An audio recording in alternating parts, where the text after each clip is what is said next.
Ladies and gentlemen, Ms. Schmieder, if you will place us back on record, which you have, thank you. All right, continuation, May 18th, 2018 docket. That is Mr. Woods. We did take a short recess, and we are back on record. 246, ladies and gentlemen of the jury, I did respectfully admonish you not to discuss the case amongst yourself or anyone else. Did anyone discuss this matter with anyone? Thank you very, very much. All right. Mr. Johnson, are you prepared? Yes, Your Honor. Mr. Forman, are you, sir? Likewise. Okay, thank you. Counsel, you do and will concur on the record that in chambers, us three have gone through these instructions, and you two agree that they are proper to be submitted to the jury. Yes, Your Honor. Thank you. Ladies and gentlemen of the jury, in just a moment, I'm going to go through these jury instructions with you in detail. At the conclusion of that, each side or each attorney may make closing argument. With all due respect, they are allowed to make fair comment on the evidence you've just heard. However, with all due respect, if they do choose to make closing argument, what they say is not to be considered by you as evidence in rendering your decision.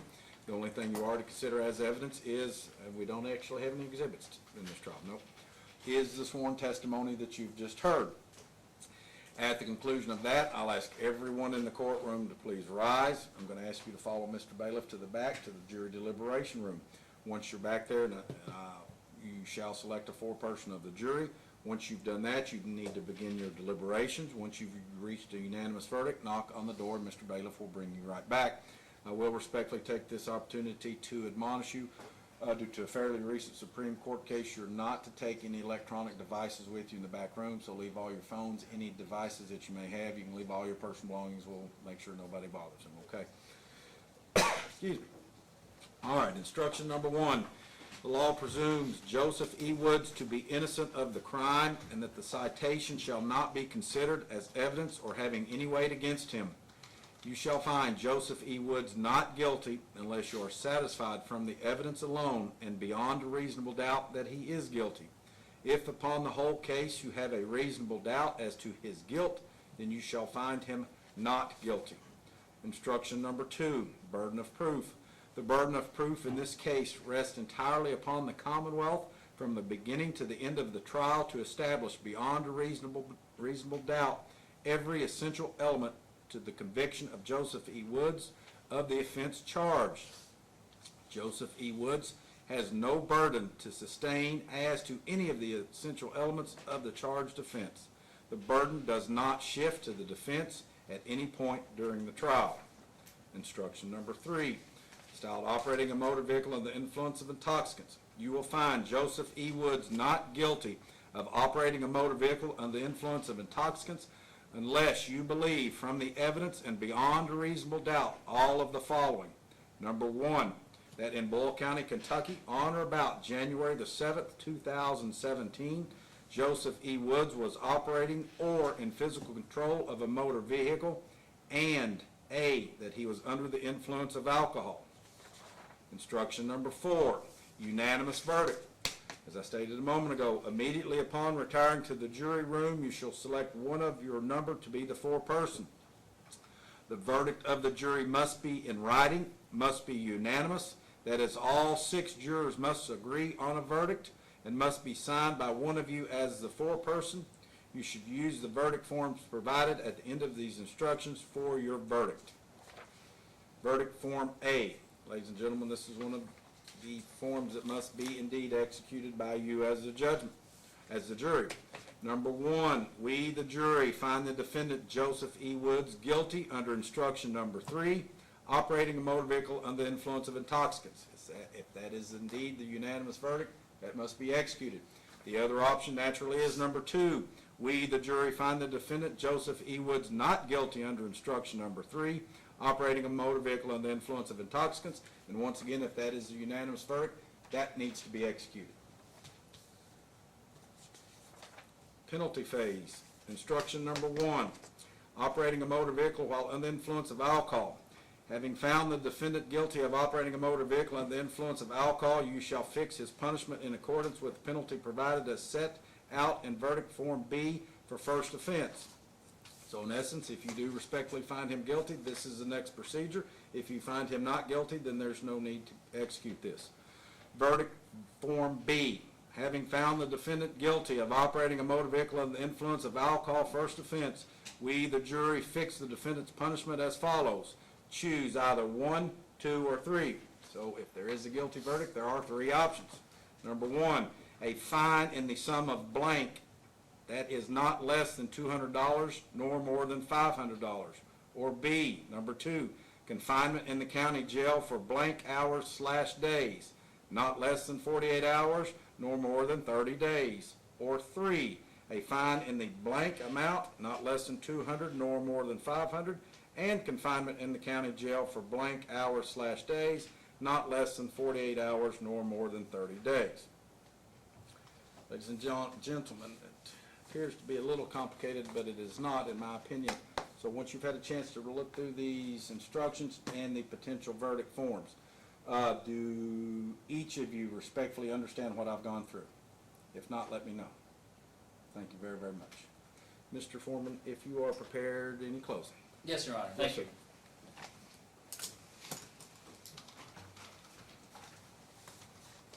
Good afternoon, once again. We come finally to the final portion of the case, and that is, as the judge has already indicated, is closing argument. And I'm going to keep mine brief because I think you all have been paying attention. I really thank you for that. This has been a pretty short day, which I'm also thankful for. And I just want to basically summarize what we have all seen and what we've all heard. As you all already know, in cases like these, and pretty much any case, and even in your own personal relationships, you sometimes have 2 sides to every story. You have one side, and then you have the other side. And your job today is to basically decide who's telling the truth, who is lying, who is making things up, and generally what jurors I found have a feeling as to what, just like normal people. I mean, that's all we are. We're human beings. We understand, we sense, we feel, we listen, and then we make a decision. And here, our job is going to be to make that decision. So, unfortunately, as we've already heard, and I think it was just a brief question, we don't have video in this case. And in a lot of cases that I do in other counties, including Louisville, there is video. And video will usually be the best, obviously, the best indicator of what happened that night. Nothing beats video. That way, you have a neutral arbiter who has absolutely no care in the world what is said, how it is said, what is done, and how it is done, and it is simply recording the interaction. In this case, unfortunately, we do not have video. And the reason, in a lot of cases, why I do have video is because, not for these purposes here today, for a different purpose entirely, and that is officer safety. Especially in bigger cities and all throughout the country, I've noticed departments find it necessary and important to have video to protect the officers. And again, in this case, I have no clue why there is no video, but that would have made your job a whole lot easier, and I'm aware of that, and therefore I sympathize with your job. Now,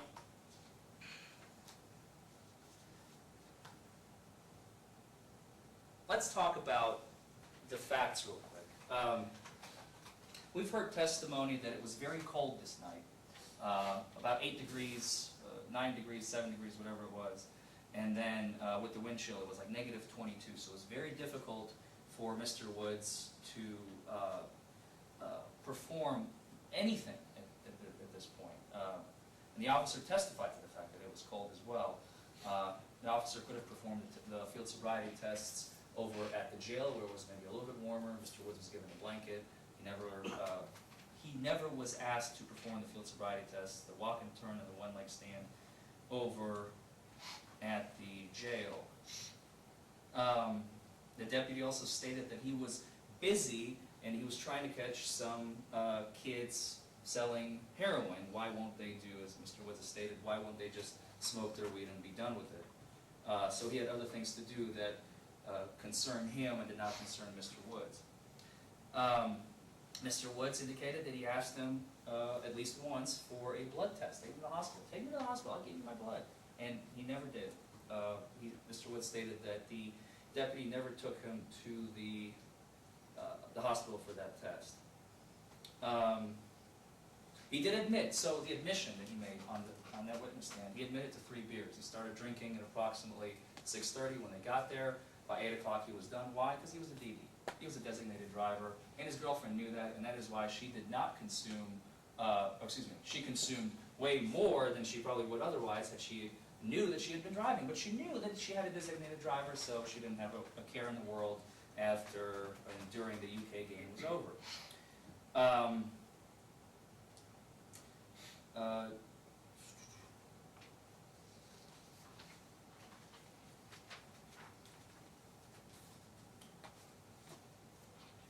The most important factor in this case, I think, lady and gentlemen of the jury, is that the police officer should have and could have and had the opportunity to conduct a full-on investigation, and he did not do that, as we've already heard.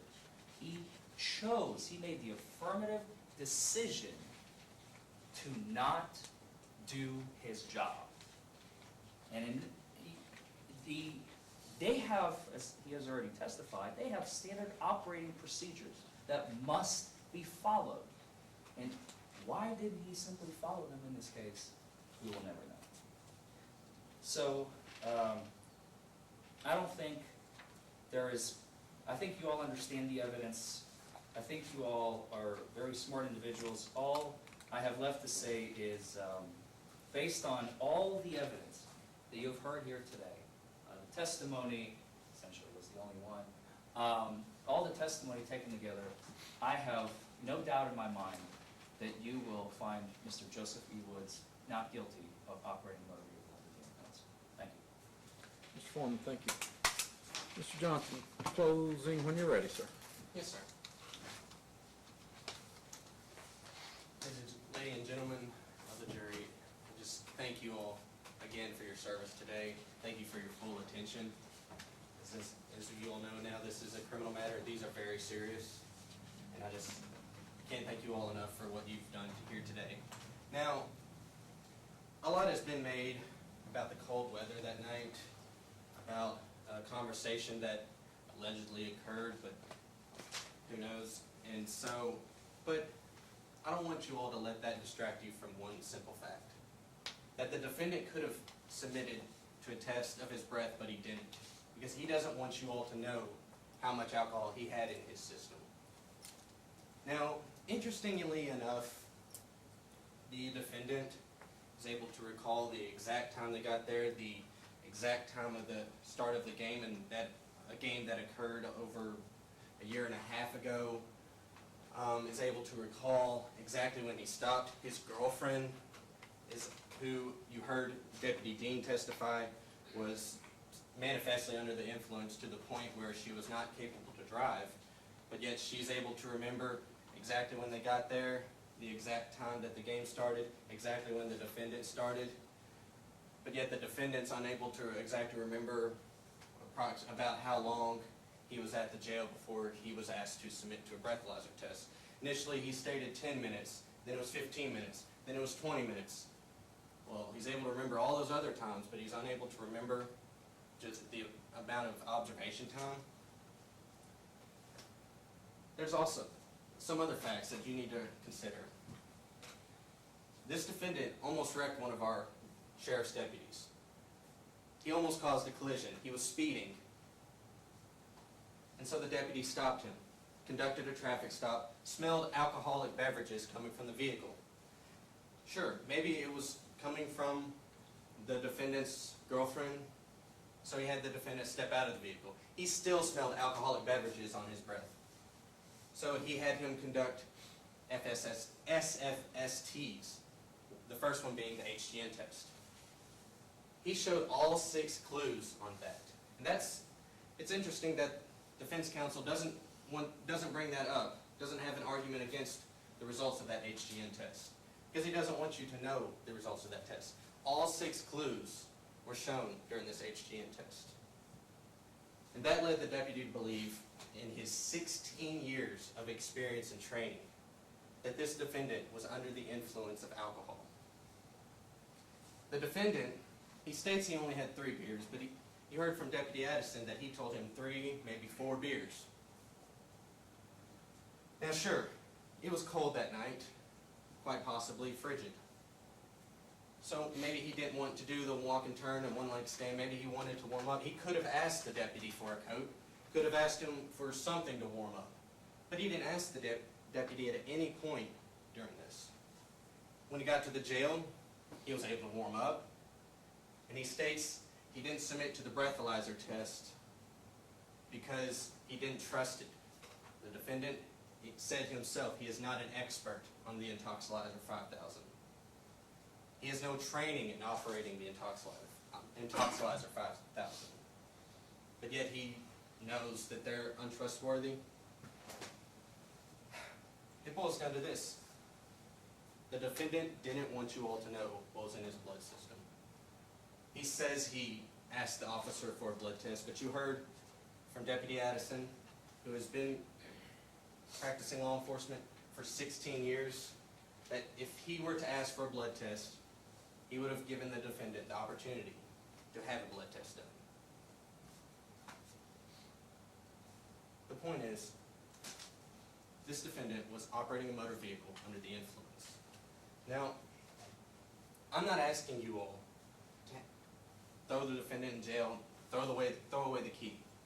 But this is a very serious offense. This not only puts the defendant at risk, not only puts the defendant's girlfriend at risk, it puts you all at risk. And so, I only ask to assess some jail time when you find the defendant guilty of operating a motor vehicle while under the influence of alcohol. Thank you. Mr. Johnson, thank you. Mr. Bailiff, if you'll be kind enough to approach, please. Folks, at this point, I'll ask everyone in the courtroom to please rise.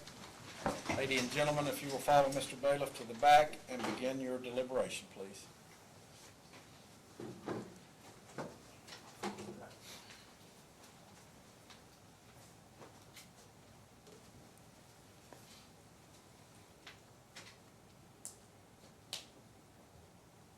Folks, thank you very much. We will stand in recess. Thank you.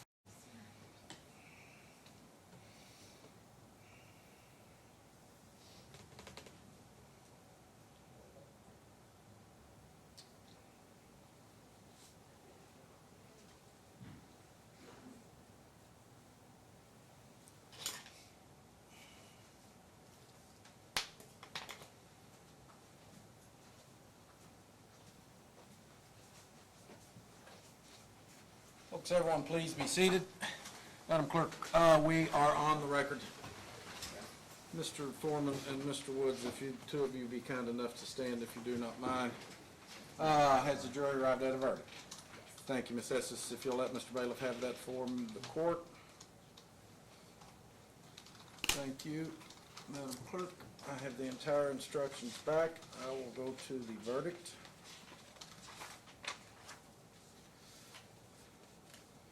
Verdict Form A.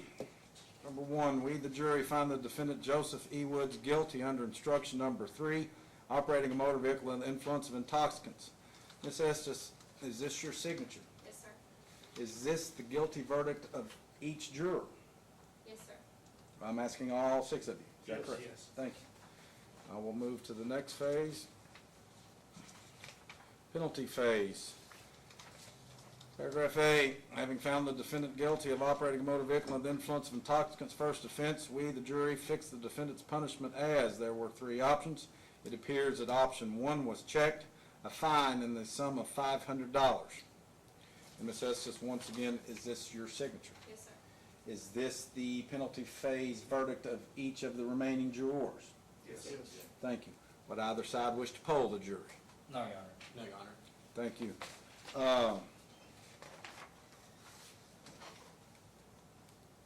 Folks, Mr. Wood, or Mr. Counsel, and Mr. Wood, you may be seated. Thank you very much. Court will accept and adopt the verdict of the jury as judgment of the court. Mr. Forman and Mr.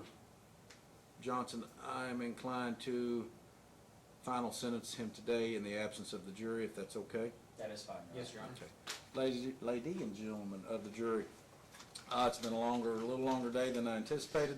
I appreciate each of your all's demeanor, your attention.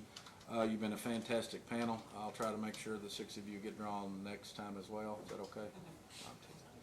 Free to go. Have a great weekend.